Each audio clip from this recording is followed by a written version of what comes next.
Selamat berjumpa dalam THP Class.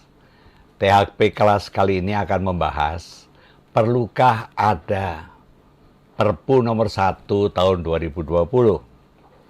Perpu tersebut mengatur tentang kebijakan keuangan negara dan stabilitas sistem keuangan untuk penanganan pandemi coronavirus disease tahun 2019 atau COVID-19 dan atau dalam rangka menghadapi ancaman yang membahayakan perekonomian nasional dan atau stabilitas sistem keuangan.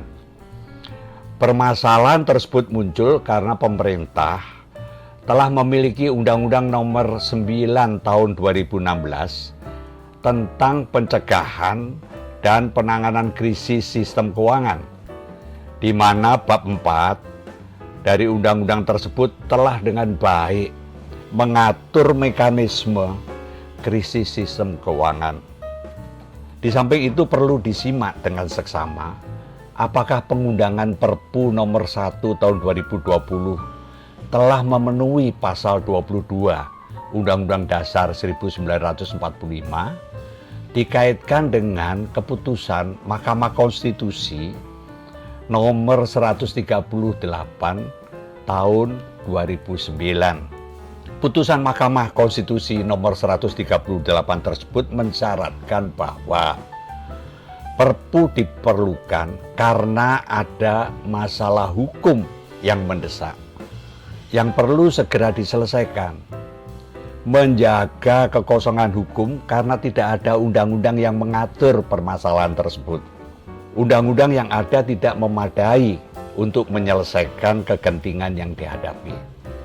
Perpu nomor 1 tahun 2020 secara legal formal sepintas telah terlihat memenuhi ketiga syarat putusan Mahkamah Konstitusi tersebut dalam kaitannya dengan pasal 22 Undang-Undang Dasar 45. Namun demikian, perlu kita lihat juga apakah Perpu nomor 1 tahun 2020 tidak melampaui beberapa pasal-pasal yang terkait dari Undang-Undang Dasar 1945 lainnya dan sejumlah undang-undang terkait seperti Undang-Undang Keuangan Negara, Undang-Undang APBN, dan Undang-Undang MD3.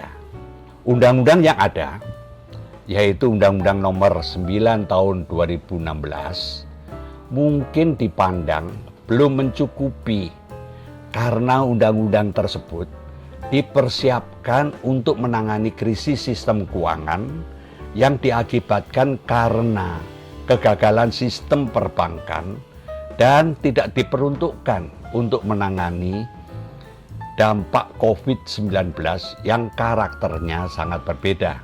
COVID-19 memang sangat berbahaya dan harus dicegah serta dihentikan penyebarannya. Taktik dan strategi serta tata cara penanggulangannya dari aspek kesehatan dan karantina kesehatan sudah cukup jelas. Namun demikian, penanganan dampaknya yang mungkin dapat berkepanjangan terhadap ekonomi nasional, terutama ekonomi rakyat, tidaklah sederhana. Pemahaman tentang situasi dan kondisi yang demikian itulah yang kemungkinan menjadi alasan untuk mengeluarkan Perpu nomor 1 tahun 2020. Namun dengan menempatkan kata COVID-19 pada judul Perpu nomor 1 tahun 2020 tersebut, di mana wabah COVID kemungkinan akan terselesaikan di akhir tahun ini, maka timbul pertanyaan, apakah Perpu nomor 1 tahun 2020 dapat berkelanjutan dan menjadi undang-undang. Sementara itu, pemberdayaan Undang-Undang Nomor 9 Tahun 2016 secara optimal, bila dikaitkan dengan beberapa undang-undang terkait, kelihatannya cukup kuat untuk dijadikan landasan hukum bagi penanganan krisis sistem keuangan. sebagai dampak penanggulangan COVID-19. Semoga Perpu nomor 1 tahun 2020 yang telah dimasukkan ke DPR untuk dibahas masih dapat ditarik kembali untuk disempurnakan. Bila tidak dapat, maka keberlanjutan Perpu nomor 1 tahun 2020 sangat tergantung pada hasil pembahasan di DPR. Jadi perlu tidaknya Perpu nomor 1 tahun 2020 akan sangat tergantung kepada DPR.